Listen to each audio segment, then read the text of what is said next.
Public service announcement. I want to talk to you about common law marriage. What is common law marriage, you ask? It is a set of laws that a lot of countries have put into place to deal with pesky men who are not stupid enough to get married. Under common law marriage, when your relationship falls under a certain set of criteria, you are then considered married by the state, and you then owe spousal support to your ex-partner if you break up. But what is this set of criteria? Well, it depends. Let's look at Australia.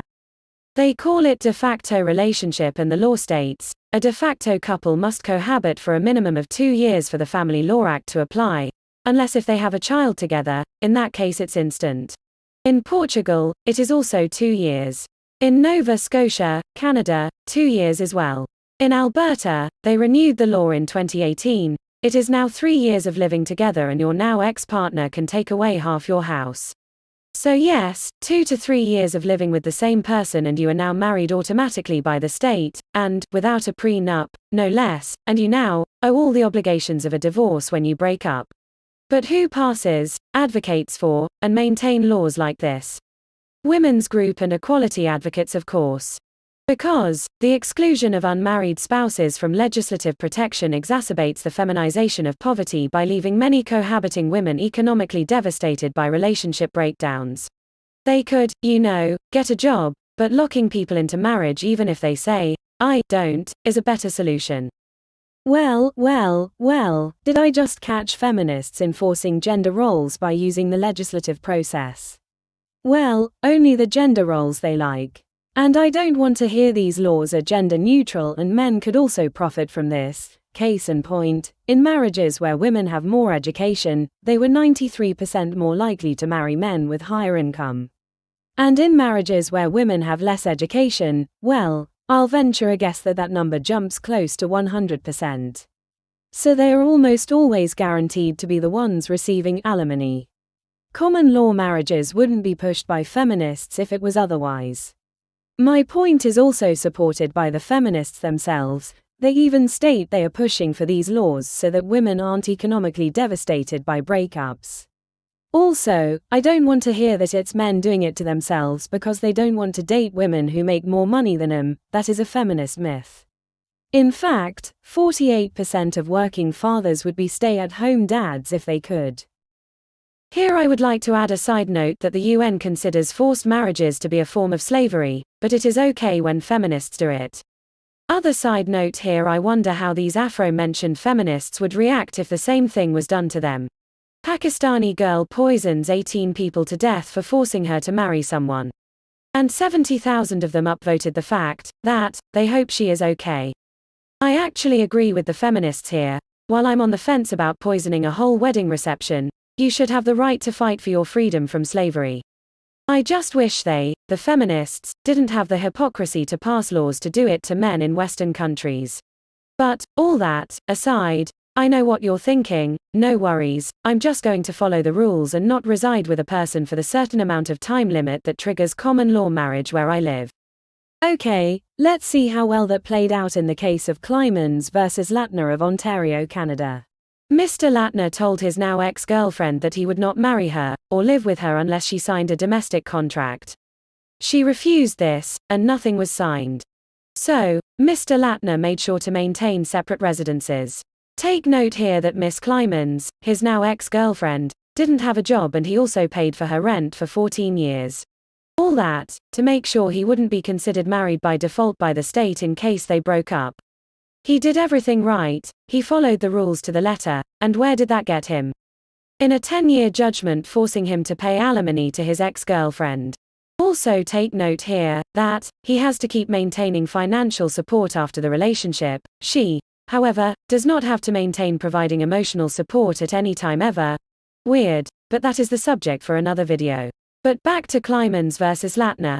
As the trial judge's review demonstrates, there are many cases in which courts have found cohabitation where the parties stayed together only intermittently. Even though the law says it must be continuously, intermittently is sufficient enough for feminist judges to lock you into a forced marriage.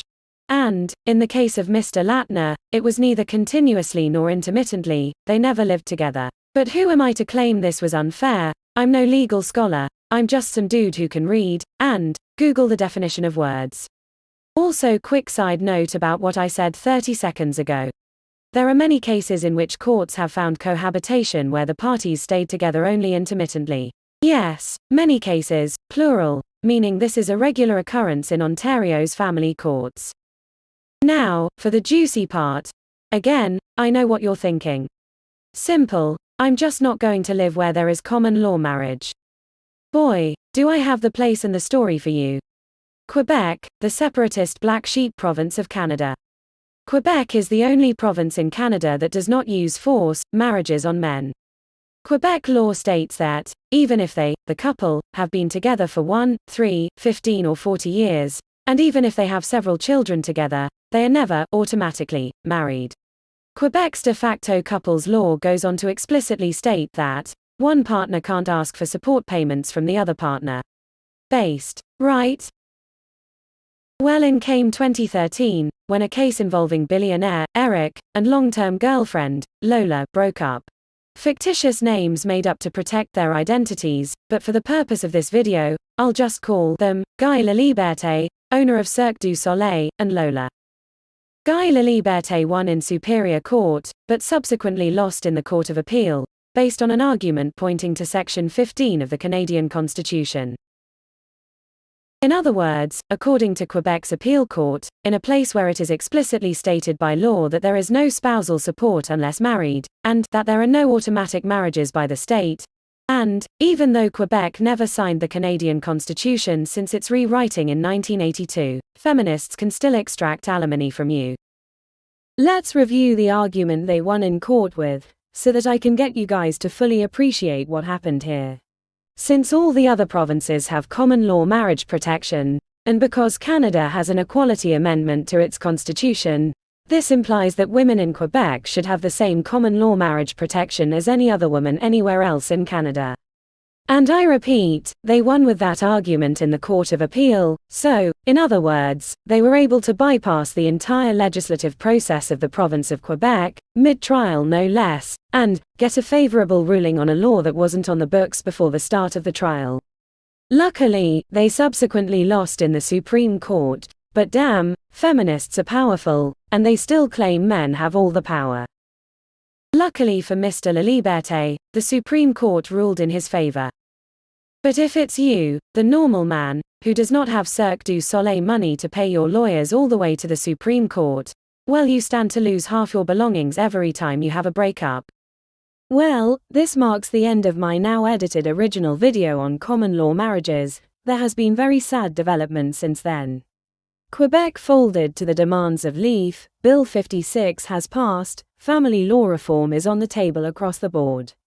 Bill 56 is a feminist's wet dream as there is no minimum cohabitation time to get common law married under Quebec's new de facto couples rules, only that you have kids together and that you live in the same place.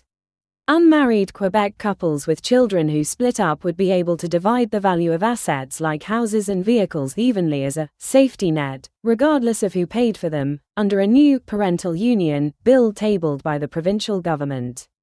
In other words, on the eve that millennial men are about to inherit houses from their parents, all a feminist will then have to do is go cohabit with the dude, claim to be on the pill, aka legal grape, and she will get half his house, plus 25 years of child support. You can tell a guy you're on the pill, get pregnant, and then he's got to be a dad. There's no law about that. I love being a woman. Can't let men have generational wealth. And again, this law is not gender neutral. Women can abort pregnancies or take the morning after pill, men cannot. Therefore, millennial women inheriting houses cannot be pregnancy tricked into Quebec's common law marriages rules. This is Canada after all, and slaves can only be men. By the way, this is why they replaced the time limit of cohabitation with simply having a baby. It thus gives women full control and the ability to get out of common law marriage, while giving men no control at all. And since I want to cover all my bases, there may be one legal way left in Western countries for men to engage with women and keep their finances safe. Divorce lawyers hate this one weird trick. Diplomatic immunity. What is diplomatic immunity? Diplomatic immunity is a principle of international law that protects diplomats from criminal prosecution and civil lawsuits while they are representing their country abroad. Protection from all lawsuits, both civil and criminal, sweet. Well, no, Sheikh Walid Juffali, a Saudi oil billionaire, had his diplomatic immunity thrown out of court in England, of all places, where you would believe international law would be upheld, but no, he had to pay his ex-wife £40 million in the end. Sheikh Walid Juffali argued that he was immune from courts when his wife filed for divorce in England, but no, the courts ruled against him. The judge had erred in his approach to the immunity issue in finding that the husband was not in principle entitled to immunity from the wife's financial claim. The grant of immunity to permanent representatives of the IMO was governed by international treaties and reflected the recognized rules of international laws. The Specialized Agencies Convention envisaged circumstances might arise in which a claim of immunity might be unjustified, but it did not envisage that the correct response was for the domestic courts to look behind the status of the representative. In other words, we didn't think of that. Therefore, what we said about being immune from court doesn't count. Think of the women. In conclusion, no man's wallet is safe. Not even Saudi oil barons backed by international diplomatic treaties can be protected from feminist laws allowing women to reach into men's pockets.